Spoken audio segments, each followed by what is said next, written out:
Bonjour à toutes et à tous, c'est Romain Daubry de la salle des marchés de Bourse Direct pour notre brief et analyse graphique hebdomadaire. Nous sommes le lundi 22 janvier, il est 17 h. Les marchés américains ouvrent sur un nouveau gap haussier, peut-être un troisième gap d'affilée, peut-être un gap d'épuisement qui est en train de se mettre en place. Rien de méchant dans la tendance, on va aller le voir, mais peut-être un début de consolidation avant une saison de publication qui va entrer dans le vif du sujet. On a une semaine riche cette semaine, avec des publications importantes tout au long de la semaine. Aujourd'hui commence doucement, mais à partir de demain, on aura aux États-Unis Procter & Gamble, Johnson & Johnson et Netflix à Wall Street. Donc mercredi, il y a toute une batterie de PMI qui va être publiée, qui va être intéressante et importante. Le soir, en fin de journée, on aura Tesla et ASML, et puis ce sera une journée de publication pour Alstom à Paris le mercredi, et SAP en Allemagne, pardon, autant pour moi. Jeudi, l'IFO, l'indice du climat des affaires, et puis la BCE, la réunion de la Banque Centrale Européenne.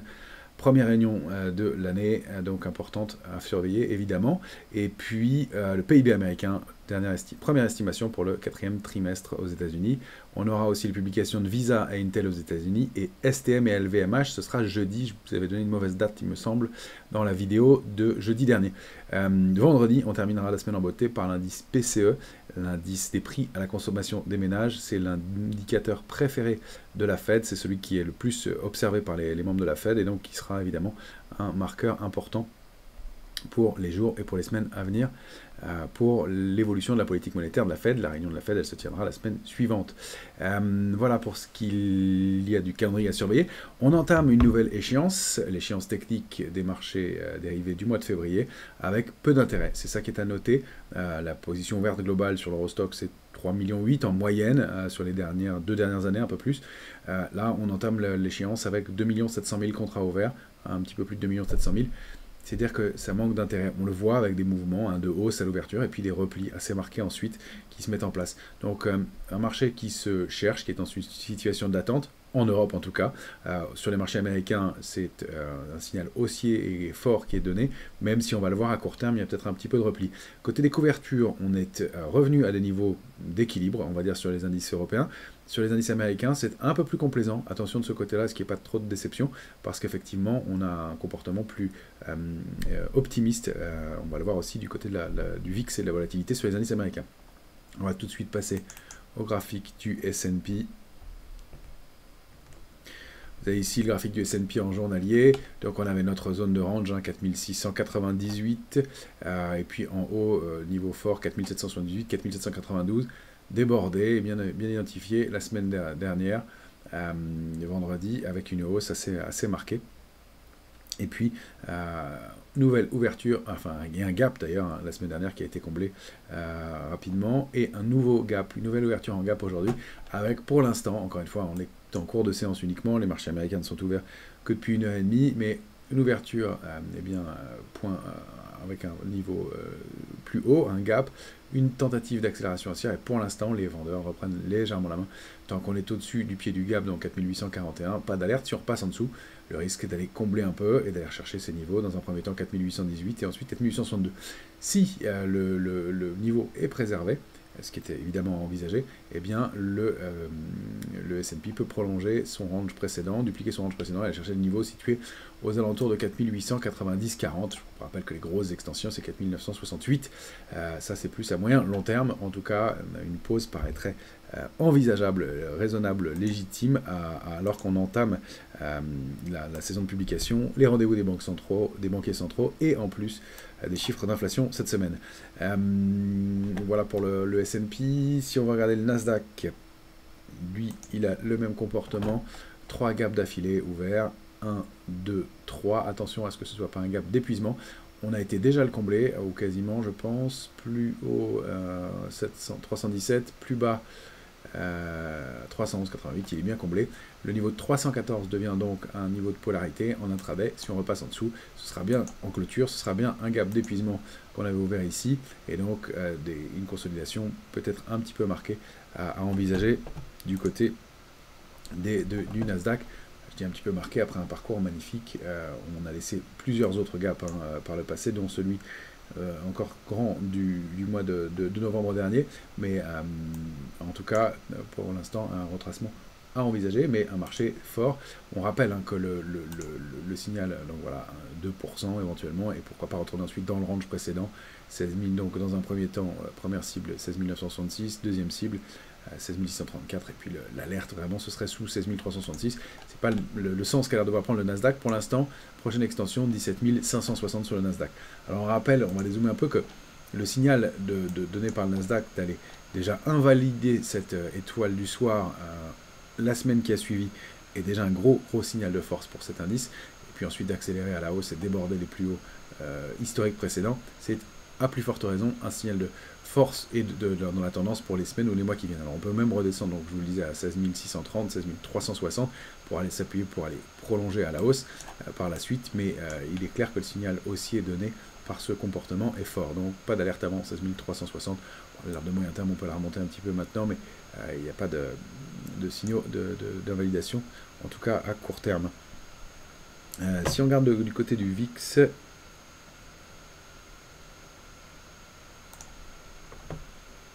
il est toujours dans sa zone de complaisance qu'on avait bien identifié ensemble, entre 12, 10 et 15, 40. Il évolue entre les deux bornes.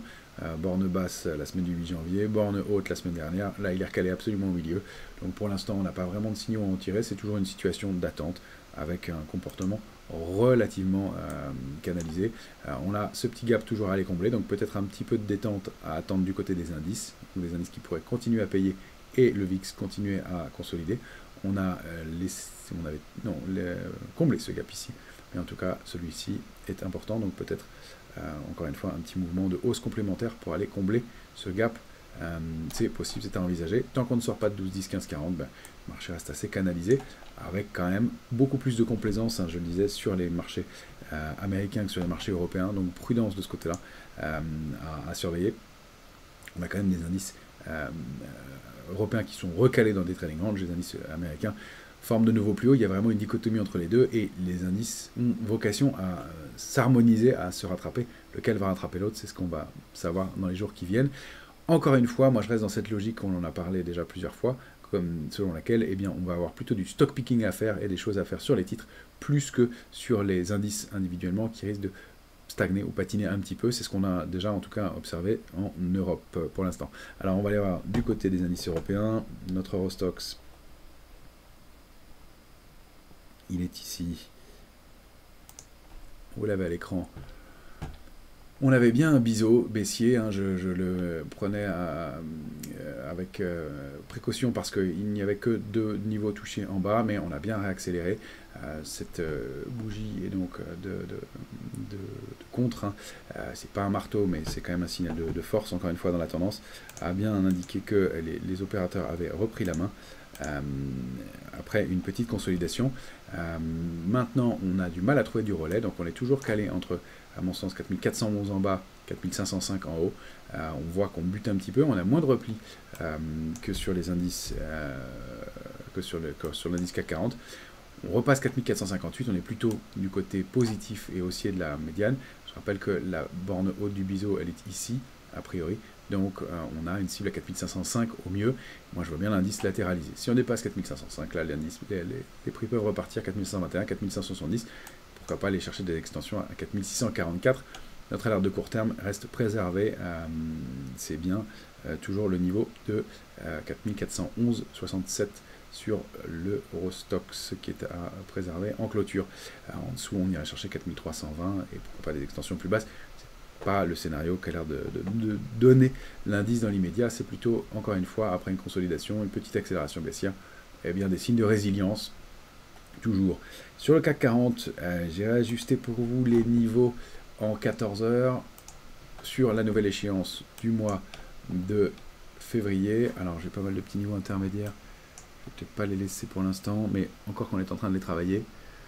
Ce qu'il faut regarder en particulier, voilà, on va dézoomer un peu, c'est que le trading range au sein duquel on évolue depuis plusieurs semaines, semaines maintenant, même le mois d'avril, même avec le trou d'air qu'on a formé en septembre-octobre, octobre-novembre, mais depuis on s'est réinstallé dans ce trading range, 7221 en bas, 7656 en haut. Pour moi, il n'y a pas de tendance majeure sur le CAC 40 tant qu'on ne déborde pas l'un de ces niveaux à moyen ou long terme.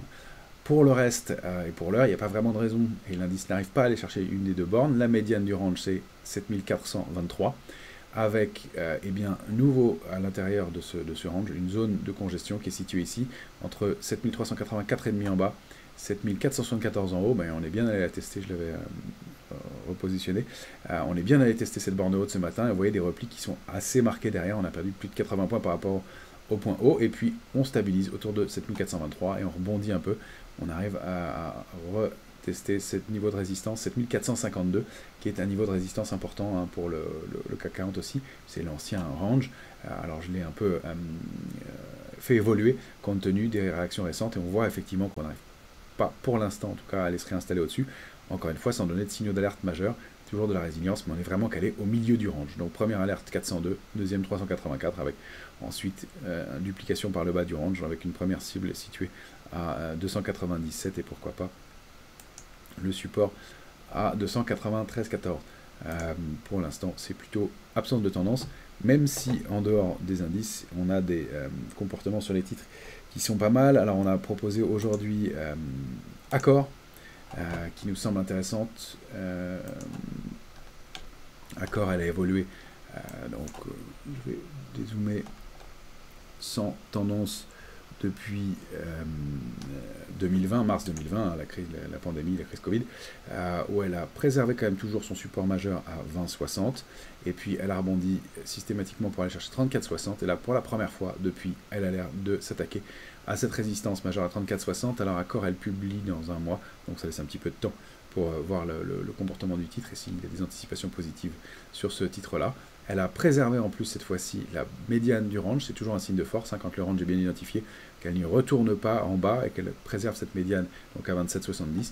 Donc on a une première résistance importante à 37,96, puis la borne haute du range à 44,32 qui peut être une cible légitime. Et si on duplique bien le range précédent de 2020 à 2024 de cette façon-là, donc 20,60, 34,60, on obtient une cible, pourquoi pas à 48,50, donc une perspective intéressante pour un titre qui a déjà pas mal rebondi, qui offre un ratio risque-rendement intéressant, et même en fondamental, qui a encore des choses à faire manifestement. Alors on préfère l'acheter sur repli autour de 34,60, 35,08, mais pour l'instant c'est plutôt un signal positif pour le titre. Un autre titre qu'on a recommandé la semaine dernière, je me demande si on l'avait regardé ensemble, c'est Alten. Alten, bien, elle continue à performer. 3,76 de hausse à l'instant. Elle ouvre avec une bougie haussière forte, et donc elle forme peut-être une structure de retournement aussi en épaule, tête, épaule inversée. Si elle réussit à déborder la ligne de coup qui apparemment a été bien identifiée à 138,60, il y a des chances qu'on aille chercher un peu plus haut, et donc en meilleure première résistance 142,50, 148,40, une résistance importante à 154,90, la majeure à 159,60, et puis la cible du mouvement, pourquoi pas 171. Donc on a un ratio risque-rendement intéressant avec un stop qui serait placé sous 125,70 en dessous en cas d'invalidation du mouvement. Alten, je rappelle qu'elle publie le 25, nous sommes le 22, donc attention à la publication du titre. Parmi les autres valeurs qui se comportent bien en ce moment et sur lesquelles on est positionné depuis quelques temps, on avait Tokinol, toujours, qui vient de toucher une cible, donc on peut envisager de prendre partiellement du bénéfice, mais c'est pas la fin du mouvement a priori, donc on a peut-être encore un peu de place de ce côté-là à voir, à surveiller, pour une accélération complémentaire au moins en direction de 116,60, et puis des résistances intéressantes à 131,80. Une sur laquelle, qui a toujours le vent en poupe, qu'on a conservé sur le portefeuille dynamique, c'est Airbus. Airbus, elle s'approche de sa résistance à 150,80. Donc pour un petit mouvement, elle pourrait éventuellement consolider un peu, mais on rappelle que les extensions peut être même bien plus haut sur le titre. Si je dézoome, elle a elle aussi débordé ses plus hauts historiques, c'est un signe de force, donc même si elle peut retracer un petit peu, toucher des supports intermédiaires, la cible idéale complémentaire à la hausse à moyen terme, c'est plutôt 180. Voilà les éléments.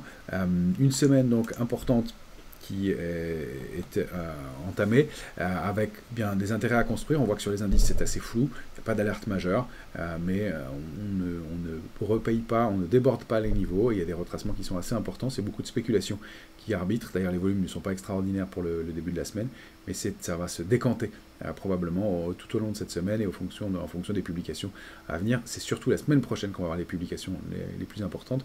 Mais en attendant, la BCE, je le rappelle, jeudi, et puis l'indice PCE des prix à la consommation et des ménages vendredi, donc une fin de semaine qui va être probablement volatile et intéressante. Excellente semaine à toutes et à tous.